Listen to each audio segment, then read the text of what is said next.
Alrighty, guys. We're going to wait for everybody to get connected here before we get started in earnest. All right, so let me get my pages refreshed and everything while we're doing this. And then I'll be able to see your comments and things, which is always a good idea. All right. Here people come. All right. So, thanks for joining us on the program today. I appreciate you all being here and staying with us for the hour on KFAB, or wherever else you listen later in the afternoon or next week. Want to remind everybody before we get started to go to SchrockInnovations.com and click on the big graphic at the top of the page to start the process of entering the competition to win that free laptop. We're giving away one of our Resolute laptops. It is an entry-level laptop. It's a $600 laptop. So that's entry level for us. It's not like at Walmart where you go pick out the $300 Acer off the shelf and then it breaks in 6 months. Not that entry level. This thing is nice. It looks just like it's the same unibody as the $900 computer, just slightly different specifications. So it's a really nice laptop, but you can win one absolutely free if you go to SchrockInnovations.com. We're asking you to do things to get entries. And so basically the first thing is voting in the Best of Omaha competition. We give you a link to do that so you can track it through the contest entry. Then also, supposedly today, the Best of Lincoln was supposed to start, but the voting does not appear to be open yet. The link doesn't go to anywhere right now. When the link does go somewhere, we have it up right now in case they turn it on later this afternoon. And I know I wanted to cover it in the show today because this show gets heard next week in Lincoln. So we want to make sure that that the show is up to date for Lincoln, especially because it's the Best of Lincoln. But they always launch the Best of Lincoln competition literally like 3 weeks after Best of Omaha launches. So Best of Omaha gets all the thunder, and then Best of Lincoln doesn't get a whole lot. So we do well in the contest usually, but we'd really love and appreciate to win first place this year. So if you've already voted for us in the Best of Omaha competition, you can gain 5 additional entries in the contest by going back to SchrockInnovations.com, clicking on that page, and voting for us in the Best of Lincoln competition as well. So good stuff there. All right, let's see. Let me get my phone out here so we've got everything. Good morning. Good morning, Alan. Good morning, Winston. Top fan Winston. Good to see you, buddy. Thank you for the audio check earlier, by the way. I appreciate it. Sorry I won't be able to make it to your... I filled out the RSVP card, Winston, and sent it back. I don't know if you'll receive it in time because I was a little late getting it out, but with everything going on, I'm not going to be able to be there. I wish we could have been there. It sounds like it's going to be a great party, but unfortunately I just can't make it. Let me see here. Come on, get rid of these stupid little Facebook faces. Hey, those 300 laptops are great in a pinch. Oh, the $300 laptops. Oh, yeah, during COVID, they were great in a pinch. But then after that, you get pinched. But no, I agree with you. A laptop's a laptop when you need a laptop. The Best of Omaha can't get a link to my Cox email. I gave up voting, told me to use different email or a different device. That's weird. I wonder if... Is anybody else that has a Cox email address having trouble using Best of Omaha? You mean, Bill, you could get a Gmail and a Yahoo and a live mail address, like an Outlook.com address, and I think you should do a scientific study and you should vote with every one of those addresses to see which ones work and which ones don't, and then you can report back to us. Okay. Good to have you, Karen and Roger. Hello, Mitch. Second cup of coffee ready to go. Randy, I find it more efficient to make 2 cups at once. That way I don't have to get up for a refill in the middle of the show. That'd be awkward. Hold on, guys. I'll be right back. I need some coffee. It doesn't work that well. All right. So let's take a look at crypto prices because that's kind of where we started the description of what we were going to do today. All right. And Coinbase says we're starting the morning off a little bit lower, $45,900. Bitcoin, that's Bitcoin's price. Bitcoin hit a high in the last week of 48,176. So we're very much in that $3,000 range. For people not familiar with crypto, they really get freaked out by the volatility because you don't see this kind of volatility in stocks and bonds and things like other investment categories. There's almost always a $3,000 trading range. Sometimes if the market is really still water, like really, really quiet, you'll have a $1,000 trading range. But it'll cycle from down here to up here, down here to up here, over and over and over, sometimes for a week, 2 weeks, a month, before it finally makes a breakout move. And when it does make a breakout move, it's usually 10% or greater, either up or down. And that scares the pants off people that are not used to that. It's a perspective thing for me because I've been watching these. I've seen 70% drops in Bitcoin. I mean, during COVID, I actually was able to buy a Bitcoin for like $3,900. I remember I was standing in the checkout aisle at Hy-Vee, and the lines were huge because everybody was like freaked out and buying food for home, and the grocery stores were trying to keep the shelves stocked, and nobody knew what was going to happen. And it was right at the start of the COVID crisis thing. No, the Schrocks, we were just picking up a few odds and ends to replenish what we'd used in the last week. Because if you would listen to the After Schrock, I mean, I didn't predict COVID. I don't want to say that I predicted what was going to happen because that wasn't the case. What I predicted was a big supply chain problem because everything's made in China, and China's literally getting their butts kicked at the moment. That was back in the day. So you should probably stock up on the things that you're going to need to go for, say, 3 months. You should probably buy that now while it's still in the stores and there's no quantity limits or price increases and things like that. So we had all of our toilet paper. We had all of our Bounty paper towels. We had Clorox wipes throughout the entire pandemic because we thought ahead. We stocked it up. Now, yes, we might be an evil hoarder, but, I wasn't buying a 10-year supply of toilet paper. We still had to buy toilet paper during the pandemic. It wasn't like, hey, I can buy like ye old tree bark toilet paper that'll rip your rear end off, or I can use leaves from the backyard. So I guess I want to take the tree bark toilet paper. We didn't have to make those tough choices. All we had to do was say, we're getting low, but we'll wait to get some Charmin or some some Cottonelle would be great, maybe, and then see what we could get that way. So anyway, I didn't predict COVID, but I did suspect strongly that there was going to be a bad supply chain hit. And as a result, I'd moved my whole portfolio into bonds and everything ahead of time, which of course was against every recommendation that every financial advisor anywhere gave anybody was, what are you doing? So I went to bonds with everything, all my whole 401k. And then the market tanked. Literally it tanked. And then I was able to buy back in at stages because there was always that fear it was going to happen again, right? Because you just didn't know what was going to happen. So basically I legged back in on the way up. So I didn't make a ton of money on the way up, but I did save all my money on the way down, which was great. So when I look at crypto, my risk, my risk tolerance is probably different than you guys because my risk tolerance is built on a crypto risk tolerance. Like, hey, I could see a negative 70% swing here, but I also know that when I see a negative 70% swing, it's gonna rebound from that at some point.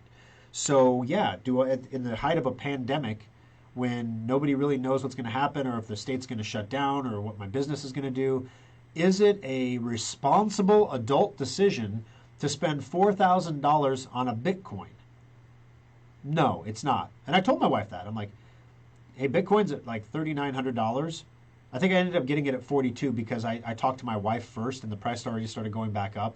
If I would have just bought, I'd have saved a little bit more, but who's splitting hairs over $300? I'm like, it's not responsible for me to do this, but we have the money to do this.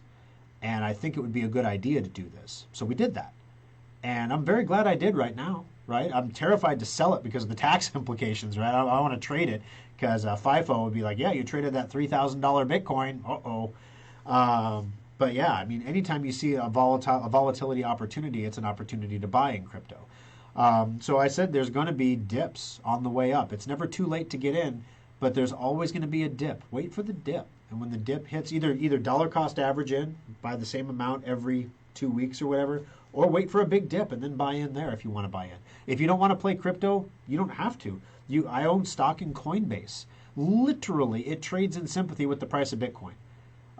It goes up with Bitcoin, it goes down with Bitcoin. Grayscale Bitcoin Trust, same thing. There's a lot of different ways you can play this. I'm not a financial advisor, but I would encourage you to get some exposure to it because, my crypto is earning, I'm screwing around with something called yield farming right now. And I'm learning. So I put some money up to learn. Money that I full well expect to lose so I can learn. The way yield farming works is you provide cryptocurrency to an exchange, and they get to use your crypto to provide liquidity to their order book. So, when you have buys and sells, if you trade stocks or whatever online, you have the order book. You have buys and sells. And if the buy and sell is really far apart, no transactions happen.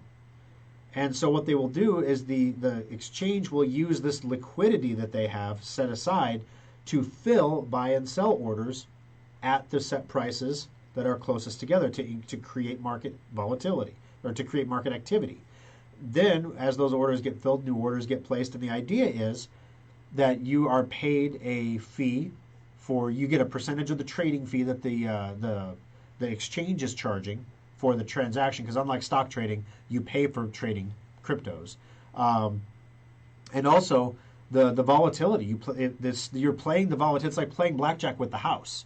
You have like a 4% advantage, but that 4% advantage in crypto means an APR of 27.9%. It's like suddenly you're the credit card, which is why I'm screwing around with this. So I threw $1,000 into it. And I said, okay, let's. So I did everything I needed to do, and I'm watching it. And I haven't seen. I'm seeing yields, but it's hard to calculate an APR based on a daily yield. They give you the 7-day effective APR and the 30-day effective APR, but there is no historical data looking back past 30 days. So it's hard to watch what the trend is. You have to literally watch it because this is such a new thing. It's a new way of earning money on your crypto that not a lot of people are doing, which is why the APRs are so ridiculously high. And their different coins have different APRs. So anyway, I'm screwing around with an exchange, playing with that. I'll keep you posted. If that turns out to be something that's worth your attention, I'll let you know about it. But it's just one of the ways, like there's always something new to learn with crypto. And there's always a new way to try to grow your crypto. Some days I make money and some days I lose money, but I don't trade crypto anymore because I've learned my lessons there that Thor and trading does not work well. I'm trying to be patient. I'm not patient. I want the 27% APR. If I'm not getting that today, I'm getting a little nervous here. So that's why I said I'll tell you about it after I see some returns after a month or so. All right, let's jump into these questions here. It took forever to get the notification that it started. Hey, that's Facebook, Aaron. You can't blame me for that one. Hello, Schrockville. Hello, Deborah. How are you doing? Deborah, coffee times too. I like your style.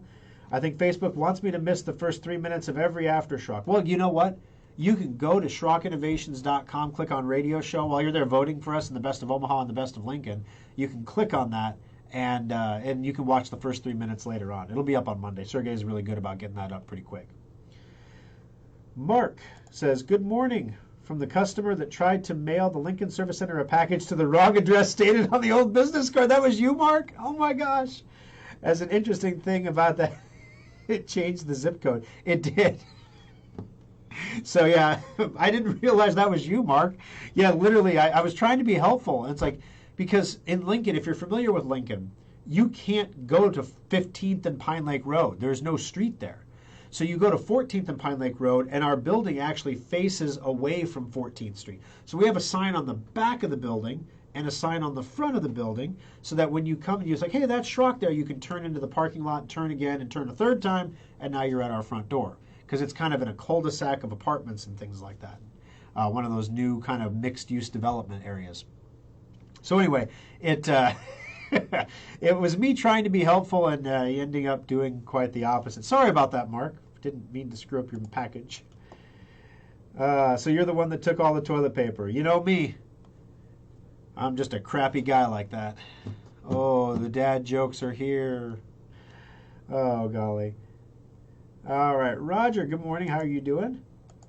Mark says, my Keyring app no longer works. Can you suggest an alternative? Your Keyring app. What is your Keyring app? Keyring uses your location to find the hottest local deals near you? Is that what you're talking about? It's a coupon app? Well, if you're using a coupon app, I like Honey. Honey is amazing.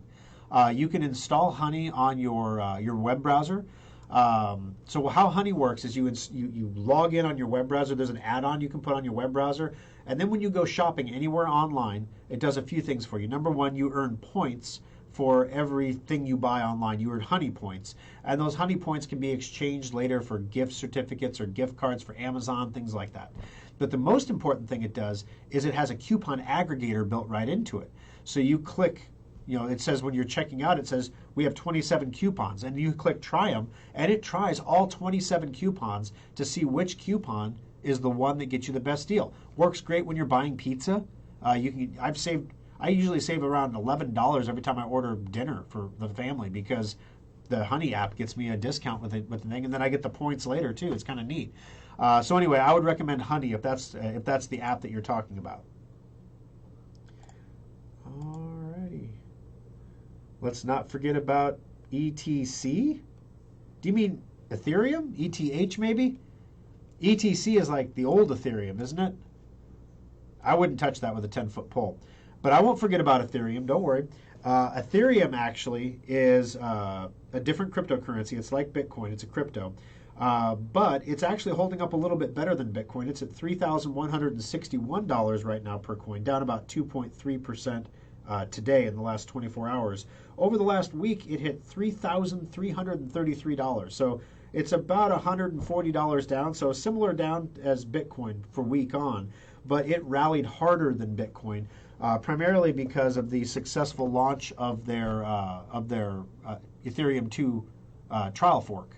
I know I just spoke Greek to a lot of people, but basically they want to, as I explained last week, they want to get away from the energy-intensive mining proof of work that exists now to go to something called proof of stake, which it means you put up your Ethereum in confirmed transactions at the risk of losing your Ethereum if you confirm an invalid transaction.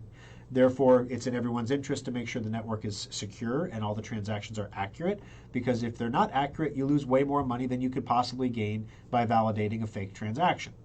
So that's how it works. Lots of Ethereum have been moving around over the last week. 20,000, 30,000 at a pop. Whales are moving Ethereum rapidly. It's an interesting thing because when that happens with Bitcoin, when you see whales moving their a whale is a guy who has a lot of Bitcoin. Like tens of thousands of Bitcoins.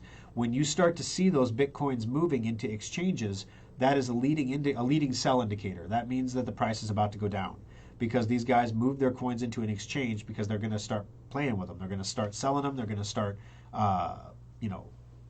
selling them, waiting for the dip, then buy at the low. They'll sell enough coins to create a sharp drop. When you see one of those straight down candles, that's usually a whale. And then everybody else freaks out about it, or they trip stop losses, or they, what's the word I'm looking for? People who are people who are longing Bitcoin, when the price drops, they get forced to sell, which causes it to drop further, which spooks a lot of retail investors, so they sell their crypto and it drops further. Then the whale comes back and buys the crypto back, plus some, at the lower price, causing a vertical candle to go up, usually within a $3,000 period of time. Hence the $3,000 volatility. So anyway, that's how the game is played. So like I said, for people like me that don't have 20,000 Bitcoins to play with, the best thing you can do is just to hold your Bitcoin. Don't get spooked. Don't let them shake your hand. And for me, I was like, well, if I know what's going to happen, if I believe I know what's going to happen, why don't I go ahead and try to trade it, right? The problem is, let's say you have one Bitcoin that you bought during the pandemic, and this guy has 20,000 Bitcoin. He could do at $1,000 increments, one Bitcoin, or $500 increments, sell an entire Bitcoin, like $47,000, right? So if it moves $3,000 and he has one Bitcoin in play, he's made $3,000. Well, for me, I don't want to risk my one Bitcoin in one transaction, so I'm going to split my Bitcoin up into maybe 25 different transactions at different levels. So when it moves $3,000, I make 1/25 of $3,000. Not nearly as exciting. And of course, if all of my bets are correct, I'll make $3,000. They're rarely all correct. Sometimes some of them are very, very, very much not correct, and my losses usually exceed my gains, which is why I don't trade Bitcoin. There you go. So Ethereum is also going to move. It has some different motivators that move it differently than Bitcoin. Part of this is that it's in a very deflation. Bitcoin has always been deflationary. It's going to be in an increasingly deflationary state, which will keep its price elevated as people stop mining it and start staking it instead. Bitcoin, however, is going to be threatening Ethereum's advantages after November when the Taproot update is released. That is going to allow smart contracts on the Bitcoin blockchain, which is something that Ethereum has been able to do extremely well with. And so I'm not saying that they're going to eat Ethereum's lunch or anything. I'm just saying there's going to be some pressure there because people are going to be able to do with Bitcoin what they used to only be able to do with Ethereum. And it's going to take time for companies and other places to make smart contracts that use the Taproot system. So I wouldn't expect that to be bad news in November. I expect it to be a positive price gain in November for Bitcoin because anytime they release a Bitcoin improvement proposal, a BIP, successfully, that means the community all agreed to do something, which is always a positive sign when everyone's kumbaya, everything is good, right? I still think Bitcoin, I still think Thorstradamus is right. I still think it's going to get to 80 grand before the end of the year. So we'll see. It's the riskiest prediction that I think Thorstradamus has ever made because it's clearly demonstrable. Like it's either going to happen or it isn't going to happen. Now the question is, he said, I have to go back and listen to the audio. Did he say it's going to end the year at 80,000 or it's going to hit 80,000? Because those two things can be very different with all the volatility. All right. What exchange are you using for yield farming? I'm using Gate.io. Gate.io. It is an Asian exchange. It is nowhere near as educationally descriptive as anything we're used to in the West. Basically, do your homework. You can Google yield farming and read about it first. I'd recommend that. Also, they have a strict know your customer policy, which is weird for Asian stuff. You have to make sure you clear that before you deposit a lot of cryptocurrency in, because if you don't, you will not be able to withdraw your cryptocurrency ever. So it's weird. You have to hold up like your driver's license with a piece of paper that has your account number written on it, take a picture, and you have to send them that picture, and then you have to send them a picture of your front of your driver's license and the back of your driver's license. So it's not for the faint of heart. The identity theft opportunities are ripe here. But unfortunately, in the crypto world, it's the price of admission. So it's what you got to do. Is there a way to have Facebook push a notification for the After Schrock show? Well, they used to push every live show. I wish there was a way for us to do that. I mean, we can boost the After Schrock post, which of course costs money. But the problem is, when you boost a post on Facebook, it takes them like an hour to approve it. So how do you boost a live post? So I think what would happen is we would boost it, and it'd say it's in review, and then we do the show, and then at some point after the show is over, then the boost would hit. And we usually don't boost the After Schrock. The After Schrock is the place where opinions go that don't necessarily have a place coming out of a business owner's mouth. So we put it up, we let it up. There's been a couple where I've kind of gone on some tangents, and a week later, powers that be at Schrock have decided that it might be best for that post to just kind of go away. After it's been viewed by the appropriate people, you might find it missing from the timeline later on down the road. But anyway, the long and the short of it is this is the place people who are here know to be here, and people who don't want to be here, they don't come here, and we're okay with that. The viewership goes up throughout the week. We do boost the regular radio show though throughout the week, and then so that we get at least as many people on Facebook and YouTube and Rumble listening and watching the show as we do on terrestrial radio. It's pretty amazing how far the podcasting world has come. If the podcasting world would have been where it's at when I started doing the radio show, I probably wouldn't be on terrestrial radio. It would probably be a straight podcast. But podcasting wasn't there at that point. We did it. I don't know, long-time listeners might remember how we tried to set up our own streaming station with, what was that? It was an audio player. I can't think of the name of it now. Someone was joking about it the other day because it's dead now. But we tried to set up our own streaming station, and we had enough bandwidth for like 14 people that could listen. And of course, it didn't work out well. Omaha, Best of Omaha took my Gmail address. Going to try Yahoo next, Bill. He's just voting over and over and over. I love you, Bill. I love you. Oh, golly. Let's see. Oh, he's talking about something like LastPass. It's a password manager. Okay. I use Firefox, to be brutally honest. I have a Firefox account. It's got two-factor authentication set up. Any Firefox browser that I log into has all my passwords. There you go. That's that's what I do. I tried using a couple different password managers. I never really liked either one of them. And then LastPass really ticked off a lot of people when they changed their pricing policies. But something can't be free stuff. Nothing is free, guys. Everything costs money to make and create and maintain. And for some people, it's a work of passion, so you might get it free for a while. But Craigslist was a work of passion, and eventually, even the communist guy that runs Craigslist had to start charging some businesses to post ads because, even commies got to eat, right? All right. Did they get all of the $600 million in Bitcoin stolen back? Actually, most of it, yes. What ended up happening, it was really a brilliant thing to see. So I mentioned last week that everybody thinks cryptocurrency is this big anonymous bucket and that there's no way to track anything. That can't be further from the truth. There's a ledger. That's the whole thing. The blockchain is a digital ledger. And the digital ledger monitors everything. So they were able to go to the wallet address that had the coins stolen, and they could see what wallet address the coins went to. And the crypto community immediately came together before these guys had the opportunity to move the coins into an exchange or sell them or do anything like that. The entire crypto community, all the exchanges, everybody came together and said, we will not take those coins. No incoming coins from this wallet address. And because if they tried to be slick and move it to a different wallet, it would show up on the blockchain. The crypto community would just update the band to have the new wallet address. So the criminal figured out pretty quickly that he's got $600 million of coins that he's never going to be able to touch, you see. So he started returning them. Of course, he made it sound like, I just did this for fun. I just wanted to show people how vulnerable this was, and the best way to get the attention that we needed to do that was to steal $600 million, right? So I mentioned that it costs money to send crypto. There's a fee.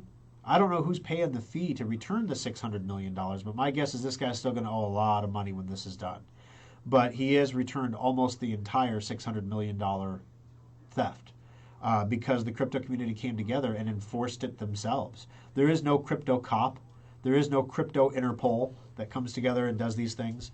It's literally the community who understands if a hack like this is allowed to happen, it endangers the entire crypto landscape. And we can't have that. So it's in everyone's best interest to make this guy an example. So yeah, you might be able to steal $600 million in crypto, but you won't ever be able to use it. So just don't do it. Report the vulnerability like a normal, rational person. Give the companies, the exchanges, time to fix the problem, and maybe you'll collect a nice bounty, or you'll get some notoriety in the crypto community that could turn into a job offer, or something along those lines. Play the white hat game. Don't do this gray hat stuff. There's too much money floating around. People are too serious about it. It's a great way to get yourself killed. I'm just saying. We saw what happens when a couple people in Missouri pull weapons to defend their house against a mob.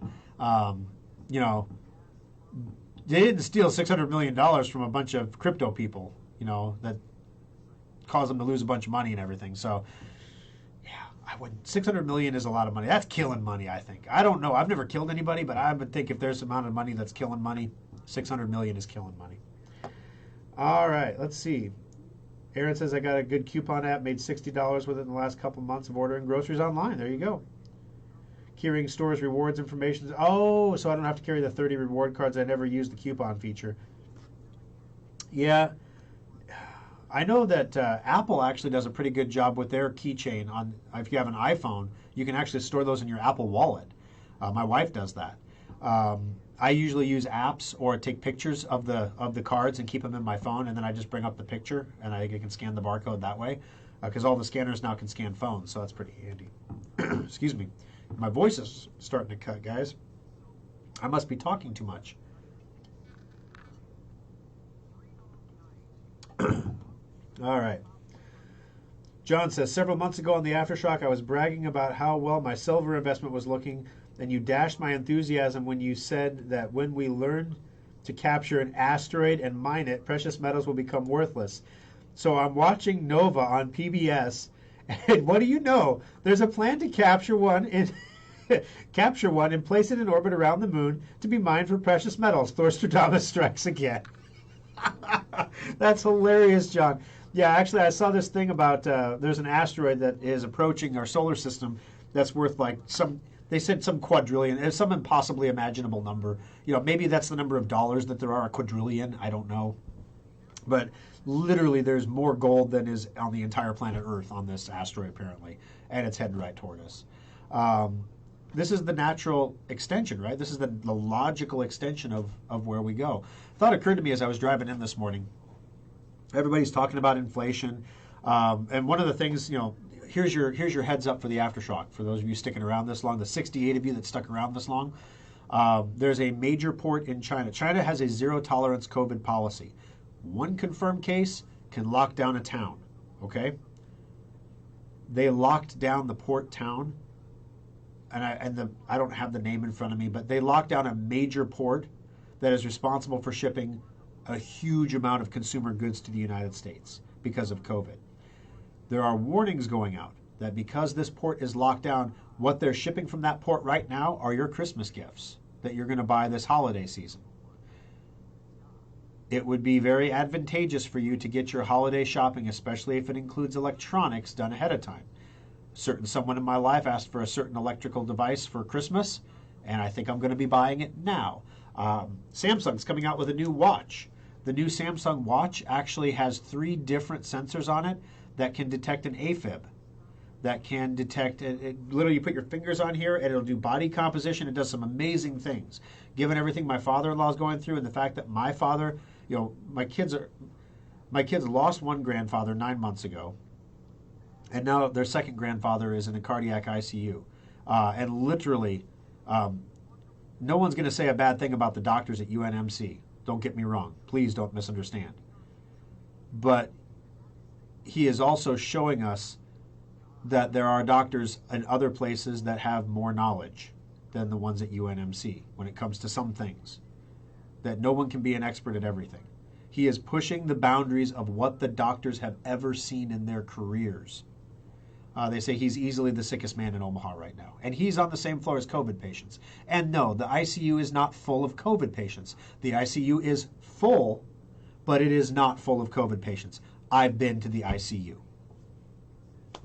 There are COVID patients, though, and it's scary to watch the nurses get all the stuff on, and then they go in there in their spacesuits, and then they do their things, and they come out and they get all the gear off, and then they scrub, and then they come in and help my father-in-law. It's the scariest thing. It's so scary. But, you know, there's a lot of people doing a lot of really good work for him right now, and I don't mean to undermine that. But anybody who's ever had 15 doctors working on him at one time gets a little frustrated when one doctor comes in and says you need to start making funeral arrangements. Like, wow, that's a bomb. And then the next doctor comes in and says, well, you know, let's have a meeting Monday to determine what the path forward is. What? So, yeah, thank you for all your prayers for him, specifically prayers for kidneys, prayers for livers, prayers for brains. Those 3 things would be very much appreciated. I know Brian and our whole family would appreciate that. There's a lot of people in this city pulling for him right now, and he's a miracle man. He's defied more things. Like I said, he's pushing the boundaries of what doctors have ever seen in their careers before, which is exciting. Good, he's still alive. Scary as hell because no one knows what's going to happen next, and because it's never been done before, nobody knows if it can be done. So now you get that doctor who's like, this is amazing. We've never tried this before. This could totally work. I think this could work. Let's try it. Let's do it. Let's be proactive. And then you've got doctor like, dude's half dead already. How long are you going to keep him around doing this to him? And, you know, we're all thinking that already. You don't have to say that out loud. And so it's amazing the different levels. And the doctors they'll come in, they'll march in one after another, and each one will tell you something contradictory to the last one.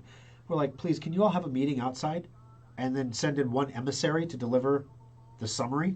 Because the detail doesn't add up. And now we're getting used to it. Monday morning, everything is awful. Monday night, everything is great. Tuesday morning, everything is great. Tuesday night, oh, it's awful. And this happened or that happened, or why is this happening and that happening? We don't know. We've never seen this before.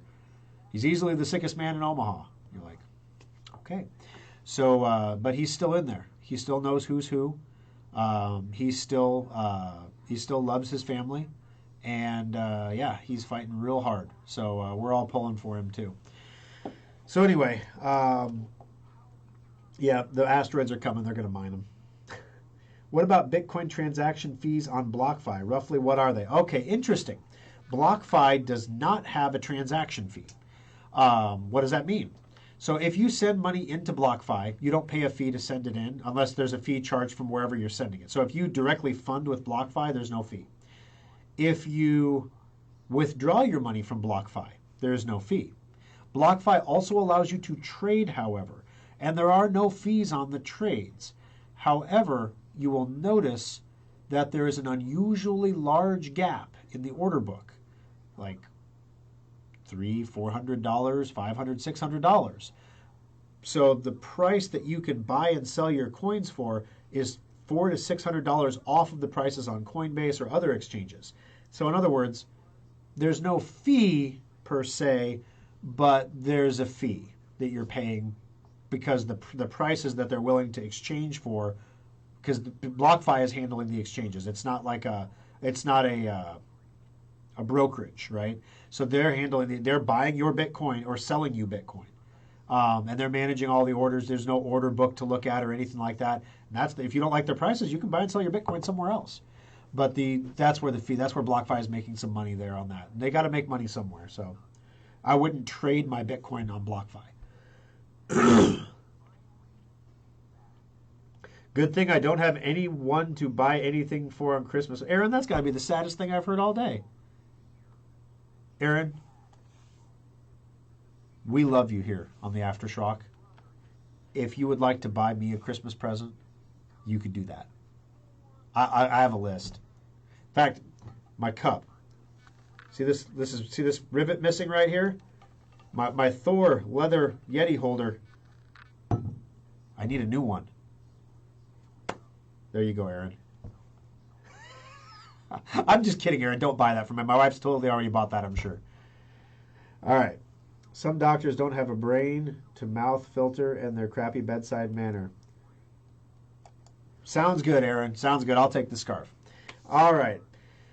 Last call for questions, guys. Let me see what else. Oh, yeah, renovations and stuff. So I mentioned on the radio show we're doing lights, we're doing floors, we're doing walls, we're doing TVs.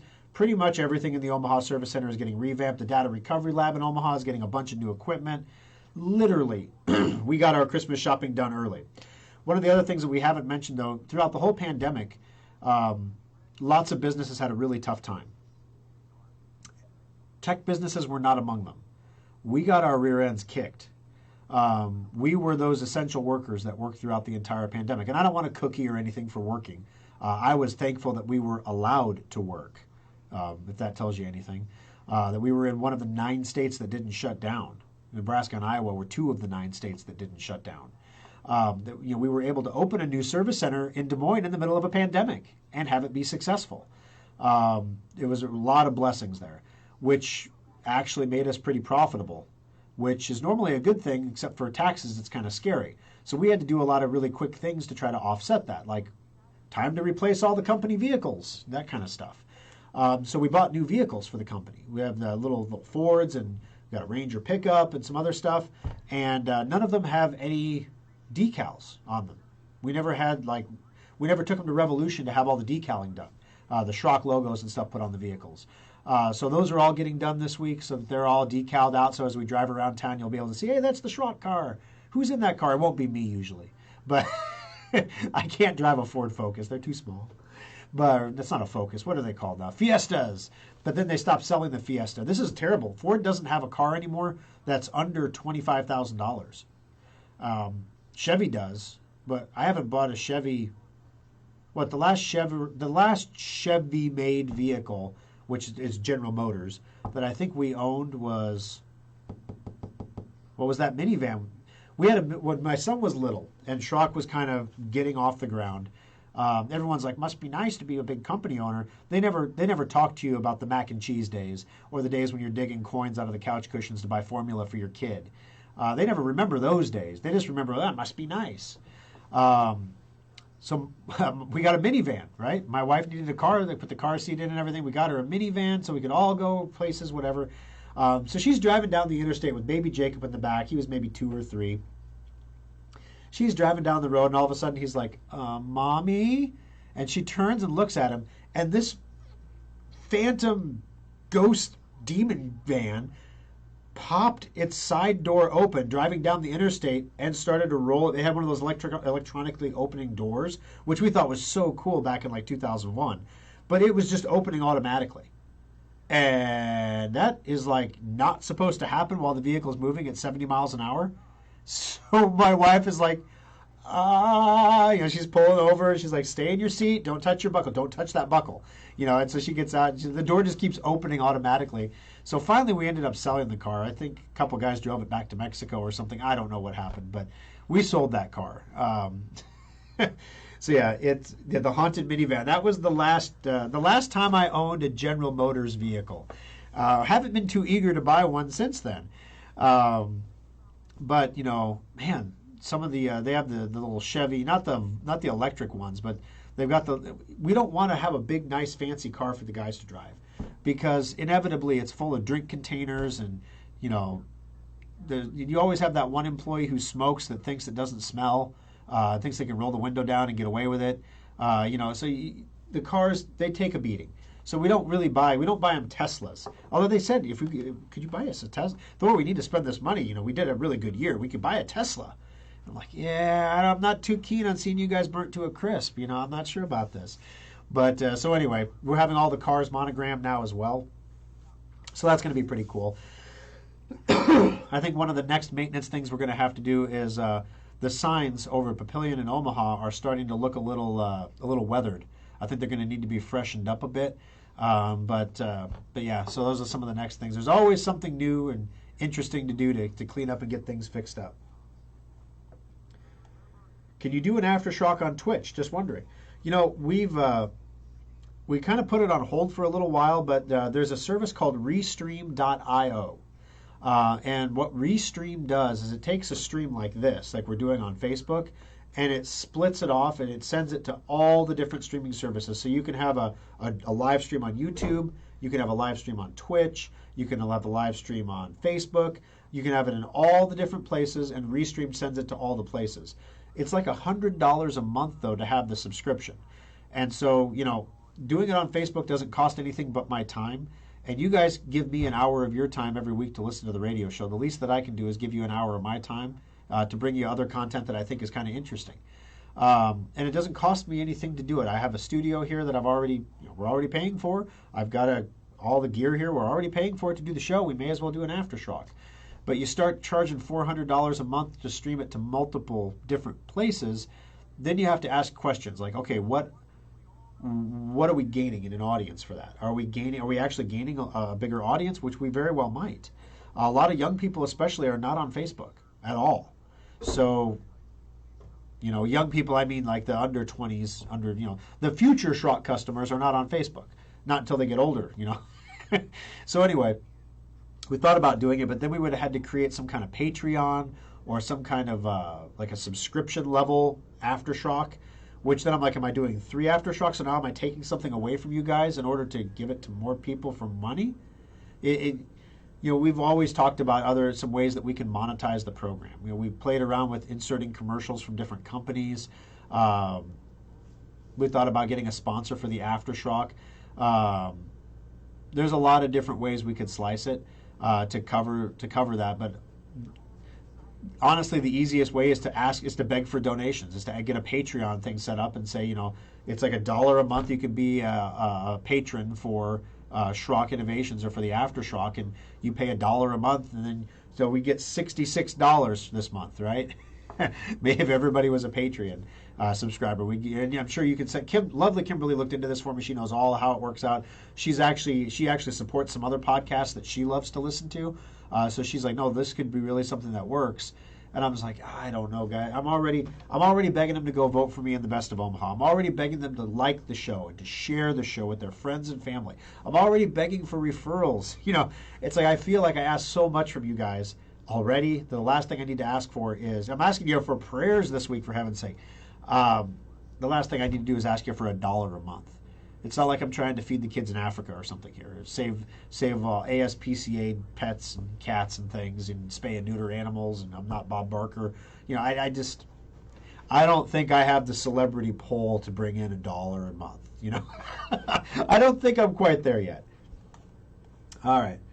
I give Ask Leo $5 a month, and it's worth it. Yeah. I mean, see, and then there's people like Dean here that they're like, hey, yeah, I'd do $5 a month. I'm like, Dean would pay for 5 of you guys right now. We mentioned charging $1 a month, and we actually lost a viewer. Somebody hung up. They're like, screw that. Click. Oh, Aaron, thank you. I appreciate it. But I'll just take the scarf, Aaron. We're good to go. So anyway, like I said, we've thought about different ways that we can expand it out. We need a producer for the program, somebody who would be part-time, radio experience preferred, that could come in here and run the board, because I would like to be able to do different things with the feed. We have such capability to change things. Let me see here. I don't know if I can do this. So I can transition here. So this is something that we played around with, possibly doing during the holiday season. So now you can see here that I got to move over this way. So this is why I would need a producer tell me where to sit, and then to switch this picture out when I'm not talking about the holiday special anymore. So it's kind of like a news program now, right? And we could have a lower third that runs across the bottom with the call-in numbers and stuff like that, or a ticker with the latest news about the segment of what's going on, or things like that, or sales and special offers. There's so many things that we could do to increase the effectiveness of the Compute This program as a delivery vehicle for Schrock Innovations, that we may be able to earn enough money from that to justify the addition of someone to be a producer for the show, for example. The other thing is, when we do the what's the word I'm looking for? We do the whole show. It's an hour long, right? Most people don't listen to the entire hour program.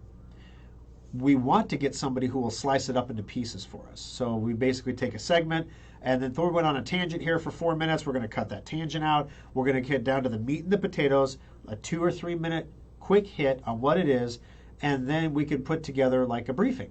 Like, this is the Compute This briefing, where it's just like boom, boom, boom, like the Cliff Notes version of Compute This. Again, to increase the number of people consuming the information on the program. It only helps Schrock's brand more. We've talked about doing a daily update, where it's like every morning, sit down and be like, hey, this is your morning Compute This update. But again, that's a lot of video. Then is the weekend show just an accumulation of everything that happened through the week? What happens if there's nothing interesting going on that morning? Like, what happens if it's like, well, Facebook is talking about merging with some other company you've never heard of before in a $28 billion merger. All right, guys, have a great day. That's boring. I don't want to do that. Or, there's a million different ways we could do it. We're not really a media company, but we do a lot of media for advertising. So building an audience is definitely something in our interest, and the way you build an audience is you create more content, not less, and better quality content. So anyway, but if we hire a producer, that's way more expensive than $100 a month. You know what I mean? So we thought maybe we go to one of the broadcasting colleges and we say, hey, do you want to get up Sunday mornings at 6 a.m. and show up at the studio? Or maybe we have you remoted into the computer so you can do it from home in your pajamas. Maybe there's a way we could do this remotely. COVID rules, who knows? So anyway,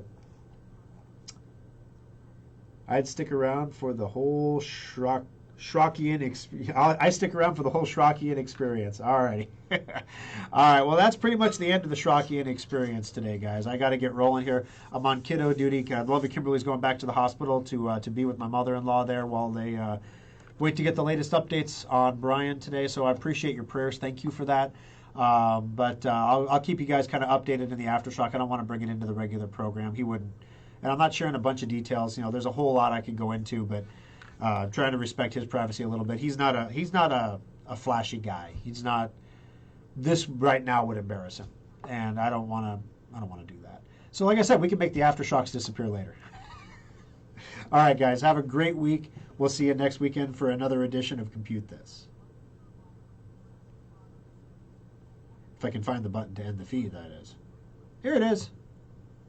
See you later.